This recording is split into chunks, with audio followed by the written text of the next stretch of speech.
Welcome back to the Deep Dive. For this analysis, we are fundamentally changing how we look at criminal behavior. Yeah, it's a big shift.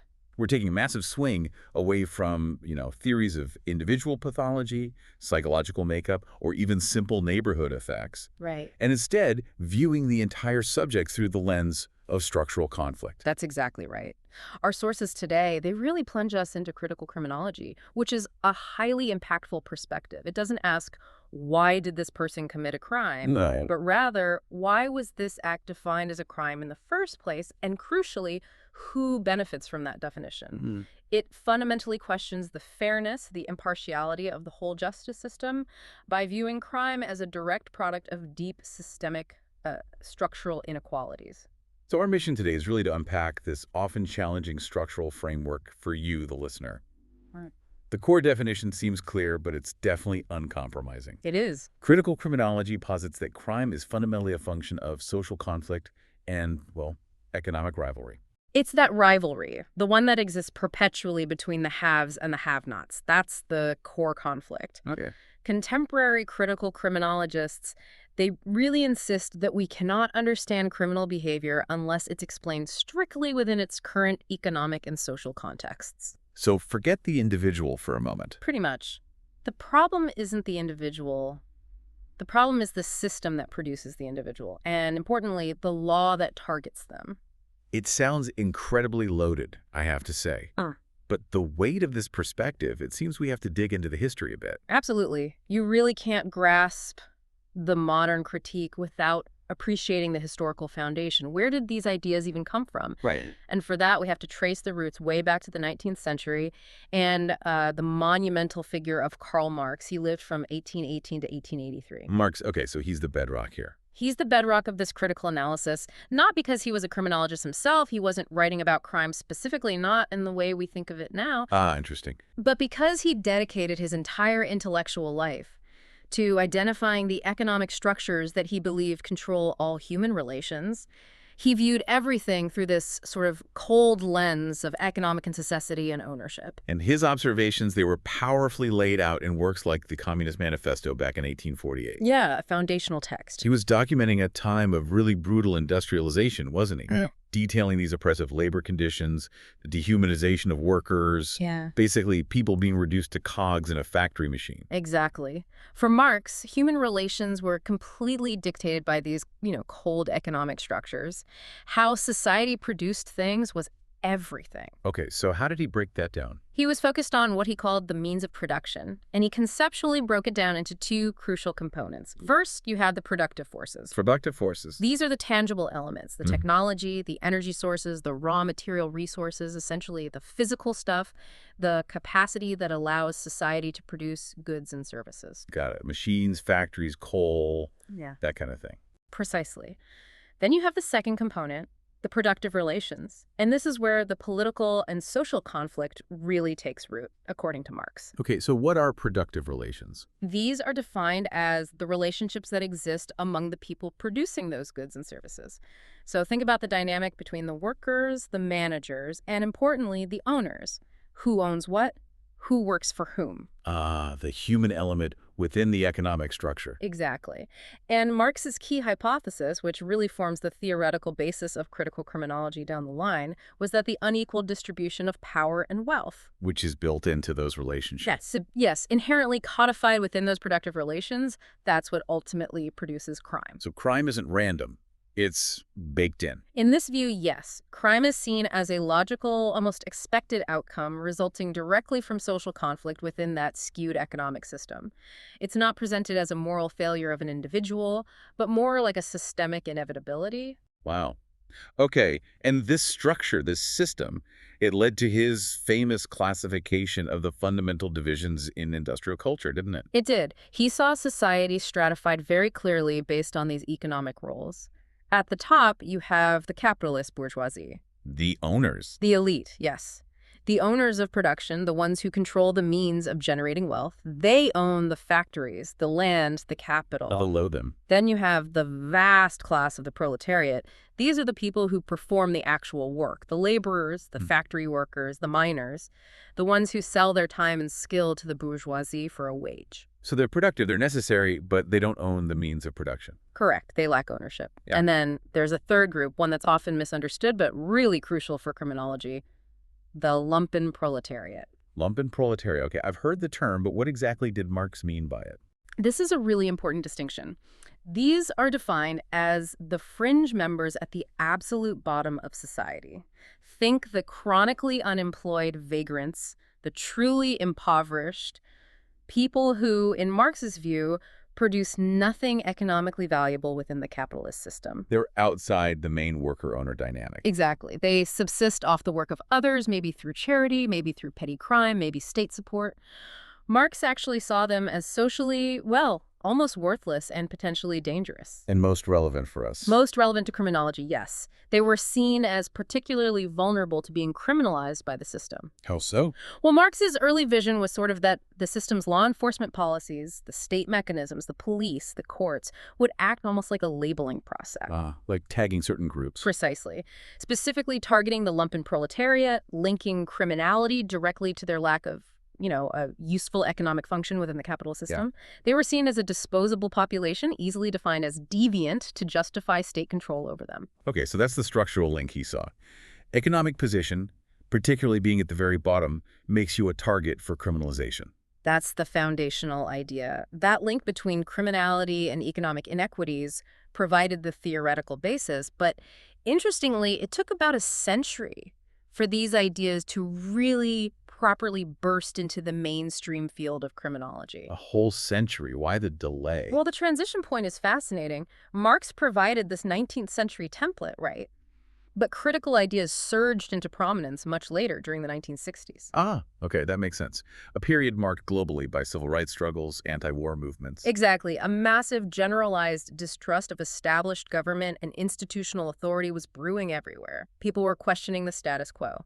So the social climate was right for these kinds of critical ideas to take hold in academia, too. Precisely. Yeah. And the turning point for criminology itself was undeniably the 1968 National Deviancy Conference. This was a major event. What happened there? Criminologists gathering there were deeply critical of the established positivist view.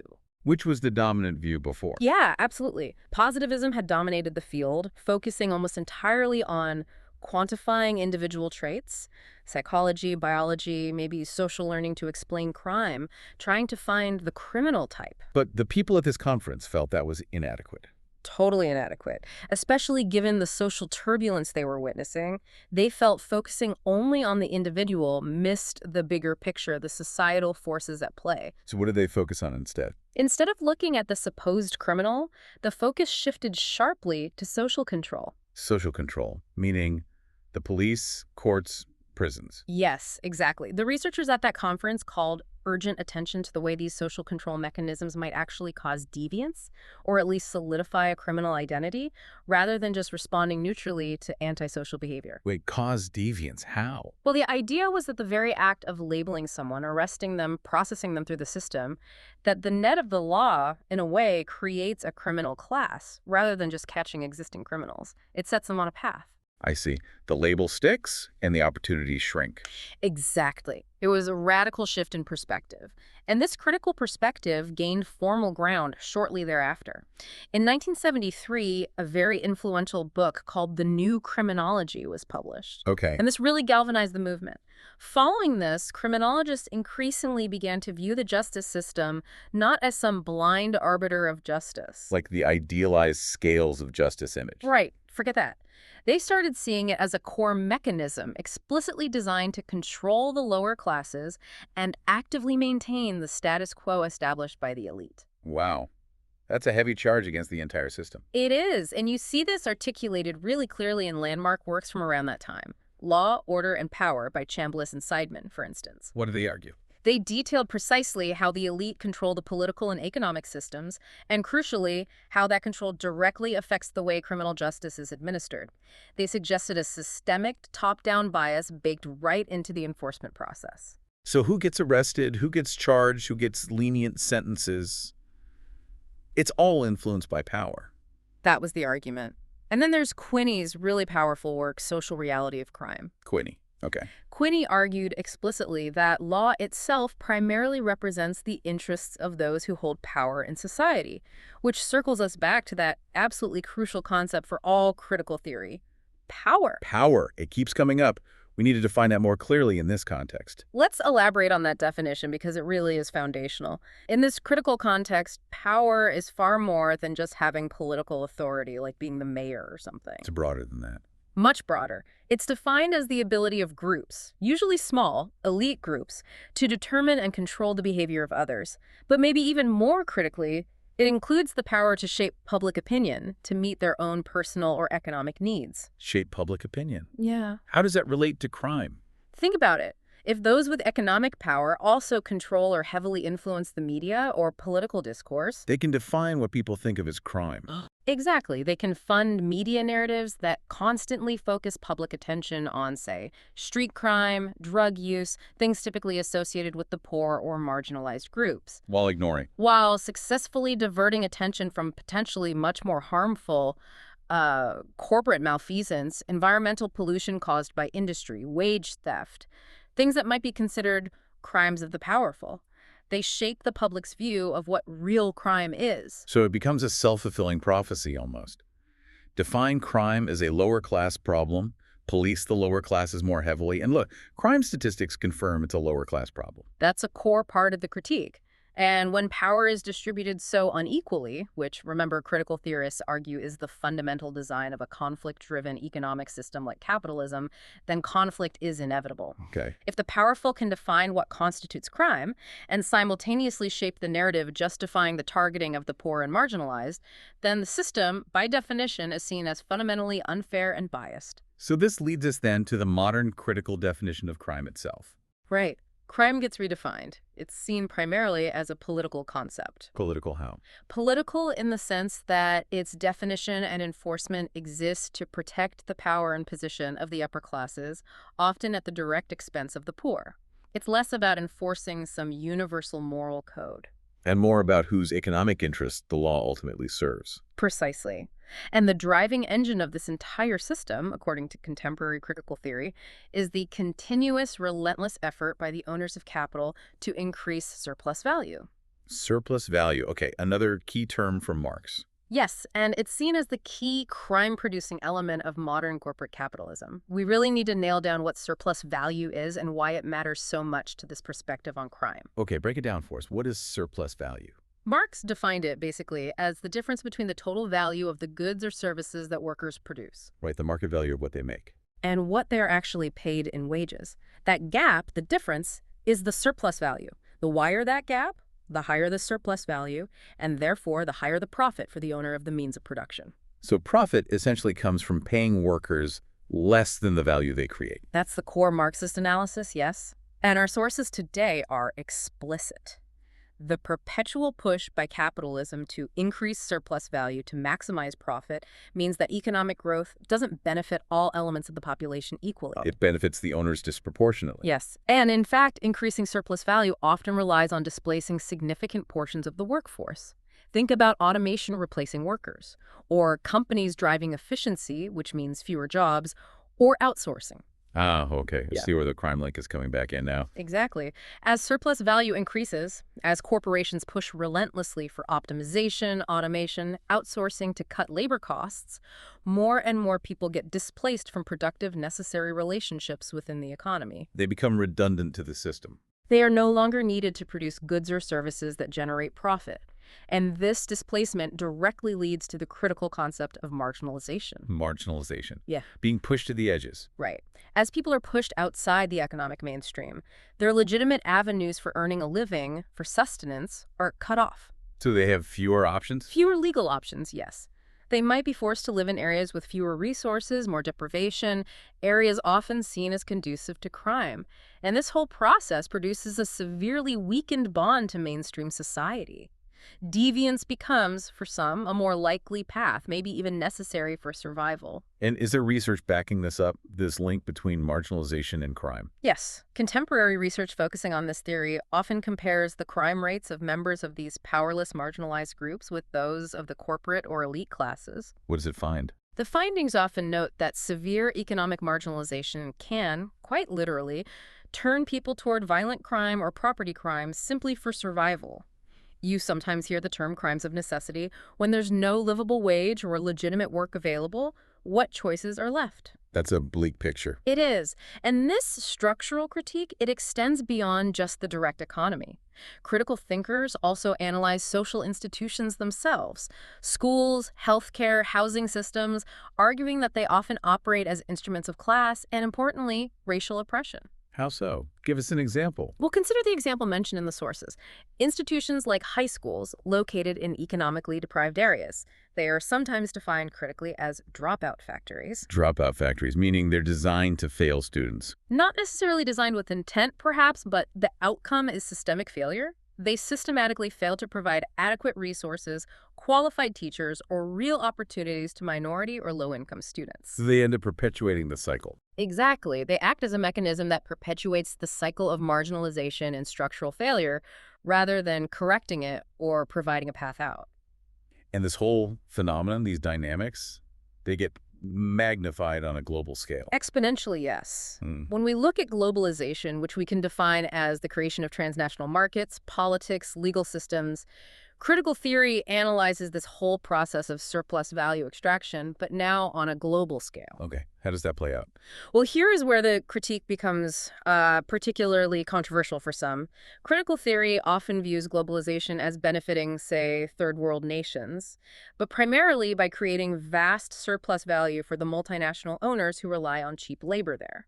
So the owners profit, but what about the workers? That's the crux. This often comes at the direct cost of workers in developed countries. Their jobs might be outsourced to places with lower wages and fewer regulations, or their own wages get depressed because they're competing in a global race to the bottom economically. So the policy that promises overall growth might actually be creating an underclass in richer countries. That's the critical argument.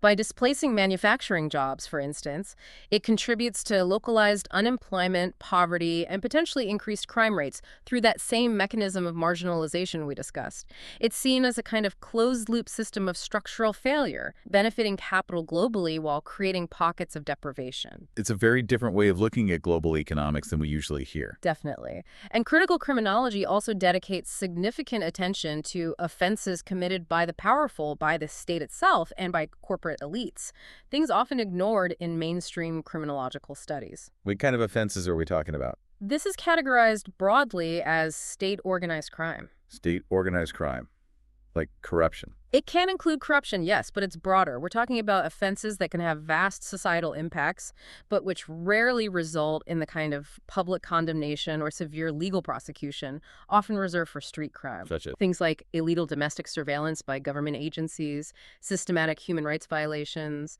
state corporate crime where governments might actually conspire with industries in harmful activities, maybe overlooking safety regulations for profit. And even state violence. Yes, state violence, whether against its own citizens or in international conflicts. The scale of this is actually addressed by a specific subfield called supernatural criminology. Supernatural, like ghosts. No, not supernatural. Supernatural meaning above nations. Oh, okay, got it. This field focuses exclusively on prosecuting crimes that transcend national borders, think war crimes, crimes against humanity, genocide. And it studies the unique supranational penal systems, like the International Criminal Court in The Hague, required to address these massive global offenses. Okay, that makes sense. So we have this broad critique of power, economics, the state. How do critical theorists specifically view the law itself within this framework? Are there different takes? Yes. To organize the critique against the law, critical theory generally splits into two major theoretical divisions concerning how law functions within a capitalist society. Okay, what's the first one? The first is probably the most direct and scathing analysis. It's called instrumental theory.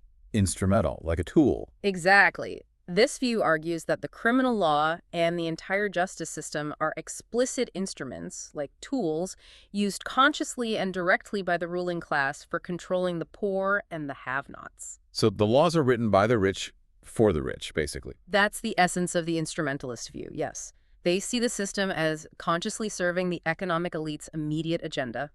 Police presence is intentionally higher in poor neighborhoods. Laws are specifically written, or, maybe more importantly, enforced to protect property rights over, say, human needs or workers' rights. That's a very direct link. What's the other perspective? The other major view is structural theory. This offers a more complicated, perhaps more sophisticated perspective on the law's role. How does it differ? Structural theory argues that the law functions primarily to maintain the long-term interests and stability of the capitalist system itself, rather than just serving the explicit short-term interests of individual rich people or specific corporations. Okay. That's a subtle but important difference. Explain that a bit more. Well, under structural theory, the law is seen as necessary to control members of any class, rich or poor, who fundamentally threaten the system's overall efficient existence and legitimacy. Okay, so if that's the case, and the law is designed to uphold capitalism as a system, how do you explain the prosecution of white-collar crime? You know, when a wealthy CEO commits massive fraud and actually gets arrested and prosecuted, doesn't that contradict the idea that the law only controls the poor? That's a great question, and structural theorists have an answer for it. They argue that prosecuting that CEO, even though they are clearly part of the elite, actually serves the capitalist system in the long run. How? By making an example. Partly, but more fundamentally, by ensuring market stability and maintaining the faith of investors and the public in the system. If massive corporate fraud goes completely unchecked, the entire capitalist structure could lose its legitimacy, maybe even collapse. People wouldn't trust banks or the stock market. So the law acts as a necessary regulator, almost like quality control, to keep the whole economic engine running smoothly. Exactly, which ultimately benefits the ruling class and the system as a whole in the long term, even if it means sacrificing a few individual elites along the way to maintain overall stability and the appearance of fairness. That's a powerful distinction. Instrumental versus structural views of the law. Okay, so with that foundation established, that power, conflict, economic structure drive the justice system, critical criminology then branches out, right? Yeah. Into more specialized research areas. Yes, it does. It looks closer at specific marginalized groups and critiques specific policy failures through this critical lens. Where does it focus? A major and absolutely necessary focus is on race and justice. Critical analysis views contemporary social institutions, everything from banking and housing to education and policing, as instruments of both class and racial oppression. So race gets layered onto the class analysis. Inherently. It highlights how these institutions are often structurally designed, sometimes implicitly, sometimes explicitly, to produce unequal outcomes based on race. And we see evidence cited for this. Yes, absolutely. Examples cited in our sources include things like the chronic race-based achievement gaps in education, which we know contribute directly to later economic inequality, Right. as well as the well-documented racial and economic biases that persist throughout the criminal justice process itself, from arrest patterns to prosecution decisions, sentencing disparities, and even punishment within prisons. So the core critical argument remains consistent. Yes. Social institutions are systematically designed, or at least function, in ways that favor the rich and powerful, and often specifically the white and powerful, while disadvantaging minority groups and the poor. Okay. Now, within this broad critical umbrella, did alternative views emerge? Maybe ones trying to be more practical. Yes, definitely. Moving to alternative views that emerged partly in response to some of these harsher critiques, we encounter left realism. Left realism. What's realist about it? Well, this view arose partially as a kind of corrective measure within critical theory. Some earlier critical theories were sometimes accused, maybe fairly, maybe unfairly, of being too abstract, too theoretical. And ignoring the victims of crime. Exactly. Ignoring the very real, painful, practical reality of street crime experienced, often disproportionately, by working class and poor communities themselves. Left realism wanted to address those practical concerns head-on, but while still maintaining that critical structural lens. Okay, so how do they explain crime? They offer a specific, quite concise equation to explain the onset of visible street crime. Relative deprivation equals discontent, And discontent plus a lack of a political solution equals crime. Whoa, okay, unpack that equation. Relative deprivation. Meaning you feel poor or disadvantaged compared to others around you, or compared to the mainstream society you see in the media, even if you aren't absolutely destitute.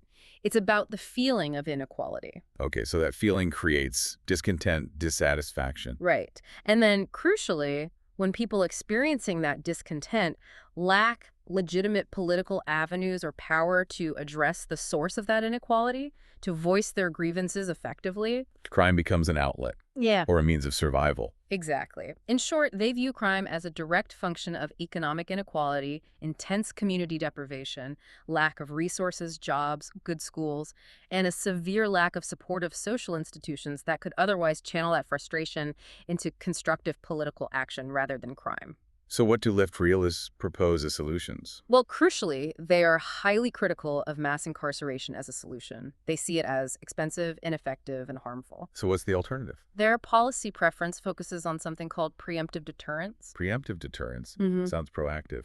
It is. It's an approach where community organization efforts, social investment, things like better housing, job creation, youth programs, these are prioritized to eliminate or significantly reduce the conditions that lead to crime before police involvement even becomes necessary. So stopping crime before it starts by fixing the root causes. That's the idea. It's about building up community infrastructure, opportunity, and social support, not just reacting to crime after the fact with force and punishment. That's a significant pivot, isn't it? From punishment-based deterrence to condition-based prevention. It really is a very different philosophy of crime control rooted in that critical understanding of social structure. Okay, moving on through these specialized views. What about gender? How does critical criminology address that? That brings us to critical feminist theory, sometimes called gendered criminology. This perspective connects patterns of criminal behavior directly to the gender conflict that results from economic and social struggles, particularly in modern post-industrial societies. Gender conflict, you mean between men and women? Primarily, yes, within the context of a society often structured by patriarchy. The theory centers on the concept of patriarchy and crime. How does patriarchy link to crime, according to this view? It argues that exploitation, whether that's economic disadvantage specifically faced by women, domestic abuse, sexual violence, gender-based discrimination, that this exploitation is often what triggers the onset of female delinquency and deviant behavior. So female crime is often a response to victimization or inequality. That's a central argument. Their criminal behavior is often seen as a reaction to or a way of coping with their own victimization or subjugation within a patriarchal structure that limits their power and opportunities. And does it look at male behavior too? Absolutely. Furthermore, critical feminist theorists argue powerfully that the sexual victimization and other forms of violence against girls and women are often a direct function of male socialization. The argument is that when young males are socialized in a patriarchal culture that reinforces or even rewards aggression, dominance, power over women, and the exploitation of women, this directly contributes to higher rates of female victimization. It blames the culture that shapes male behavior? To a large extent, yes. And they also highlight the persistent double standards and biases within the justice system itself. In what way? Noting that the system often treats men and women, and especially girls and boys, very differently. For example, sometimes punishing female status offenses, like running away from an abusive home, far more harshly than comparable male misconduct. There's a focus on controlling female sexuality and behavior. And I imagine this field has evolved too. Yes, absolutely. As the broader societal conversation around gender and sexuality has evolved, critical feminist theory has expanded to include queer criminology. Queer criminology. This focuses specifically on the unique concerns of the LGBTQ+ community regarding their experiences with victimization, with crime itself, and particularly their interactions with a criminal justice system that may not recognize, respect, or adequately protect their identities and rights. Okay, another important dimension. Are there other specialized critical theories we should touch on? Yes, another important one is power control theory. This theory offers a slightly different angle, suggesting that crime and delinquency rates aren't uniform across families or genders. What determines them then? It argues they are a function of two intertwined factors: class position, which dictates power out in the public sphere, like the workplace, and family functions, specifically the power dynamics within the family, which dictates control in the private sphere, at home. How does family structure play into this? The theory uses family structure to try and explain gender differences in delinquency rates. It contrasts two common family types. First, paternalistic families. Paternalistic, meaning the father is dominant. Yes, in this structure, the father assumes the traditional primary breadwinner role, maybe holds more authority, and critically, the control mechanisms applied to children are often imposed unequally. Often granting sons greater freedom, more risk-taking behavior might be tolerated, while daughters face stricter supervision, more restrictions on their autonomy, trying to protect their reputation. And how does that link to delinquency? Well, that restrictive control on daughters is sometimes linked to what the theory calls role exit behaviors. Role exit behaviors. Desperate measures like running away from home or engaging in minor status offenses like truancy or underage drinking, perhaps as girls seek to escape that unequal control structure or assert some independence. Okay, so that's the paternalistic model. What's the contrast? The contrast is with egalitarian families. Here, both parents share similar positions of power and authority. Perhaps both work in similar status jobs, and they tend to distribute parental control more evenly between sons and daughters. And the result? Generally, the theory predicts less of a gender gap in delinquency rates in these families because both boys and girls experience similar levels of control and have similar opportunities or motivations for deviance. Does the evidence support power control theory? It's interesting. While the theory provides a really useful framework for thinking about how macro-level economic power might connect to micro-level family dynamics and gender, it's worth noting that empirical testing has yielded pretty mixed results. So it's a compelling idea, but maybe not fully proven. Something like that. Its predictive power is still debated among criminologists. It's one piece of the puzzle. Okay. Now, are there any critical views that take an even more radical departure from the mainstream? Oh, yes. Finally, we arrive at one of the most, I'd say, fundamentally different perspectives within critical thought: peacemaking criminology. Peacemaking criminology. That sounds nice. It has a very different feel, doesn't it? It's heavily inspired by religious traditions like Quakerism or Buddhism, and also secular philosophical teachings focused on nonviolence and compassion. What's its core purpose? Its core purpose, proponents say, is to promote a peaceful, truly just society, to move beyond the current conflict model of crime and justice entirely. How does it view the current system? Peacemakers hold an extremely contrarian view regarding the existing state model of crime control. They look at the massive resources poured into punishment and control, the prisons, the police, the whole criminal justice bureaucracy. And they see it as failing. Worse than failing. They argue that these efforts, based on state-sanctioned violence and coercion, are often actually crime-encouraging rather than crime-discouraging. Wow. Crime encouraging. How? The argument is that the use of violence, harsh punishment, and the dehumanization inherent in the prison system only perpetuates a cycle of conflict, harm, and suffering. It doesn't heal, it doesn't solve the underlying problems, it just breeds more resentment and violence. It's a profound ethical challenge to the whole idea of punishment. It really is. So instead of punishment, what do they advocate for? They advocate for alternative policies based fundamentally on reconciliation and healing, promoting processes like mediation, conflict resolution, putting those kinds of restorative healing methods firmly above reliance on prison or coercive state power. So it's about ending the war on crime mentality. Completely. It seeks to replace it with a peace on crime approach. Now, the strength of this whole critical framework, from Marx right through to peacemaking, is that it doesn't just critique the status quo, it actually offers meaningful, concrete solutions rooted in community and repair. And that brings us neatly to the practical applications, right? Exactly. This brings us directly to public policy applications, and really the culmination of much of this critical perspective, restorative justice. Restorative justice. We hear this term more and more. How does it connect directly to critical criminology? It's arguably the primary practical policy output of this entire critical approach. It represents a fundamental shift in focus. Instead of just focusing on the state punishing an offender for breaking a law. It focuses on the harm done. Precisely. It focuses on repairing the harm done to the victims and to the community affected by the crime. What are its core goals then? Its core goals are usually defined quite clearly and center on achieving three things simultaneously. First, address the victim's harm and needs, put them at the center. Okay. Second, hold the offender accountable, but accountable for the actual damage they caused to people, not just for breaking a legal statute. So accountability means making amends. Often, yes. And third, crucially, it seeks to involve the victims, the offenders, and the affected communities in the resolution process together.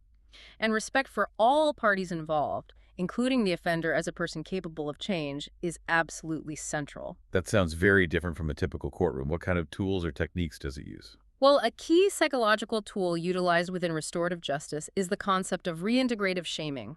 Shaming. I thought shame was bad. Destructive. Ah, well, restorative justice recognizes that shame can be a powerful tool of informal social control, making people aware of the impact of their actions.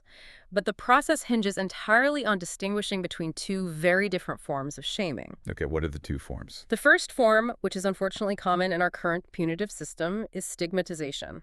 This is destructive. Oh, It means shaming the person, labeling them permanently as a criminal, a felon, a deviant, a bad person, a societal outcast. Once someone is stigmatized like that, re-entry into the community and genuine reform become nearly impossible. They internalize the label. so that's the bad kind of shame. What's the alternative? The alternative and the goal of restorative processes is reintegrative shaming. This is intended to be constructive. How does that work? Here, the disapproval, the shame, is extended only to the offender's harmful deeds or actions. The community essentially says to the person, what you did was wrong, it caused harm, and we strongly disapprove of that action. But we still value you as a person, as a member of this community who can change, and we are willing to re-accept you once you have acknowledged the harm and worked to make amends. It attacks the act, not the individual's inherent worth. I can really see the stark difference there. Can you give an example? Sure. Imagine a conventional court process. The judge calls the offender a felon, maybe lectures them about being a menace, and then sends them away to prison. That's pretty clear stigmatization. Right. Now, contrast that with a restorative process, maybe a conference or a circle. The victim and perhaps community members might express their deep pain and anger directly to the offender, causing feelings of shame, certainly. But then the focus shifts to working with the offender to create a plan for repair, for making things right, offering a path back into the community's good graces. Repairing harm, not just inflicting pain. Exactly.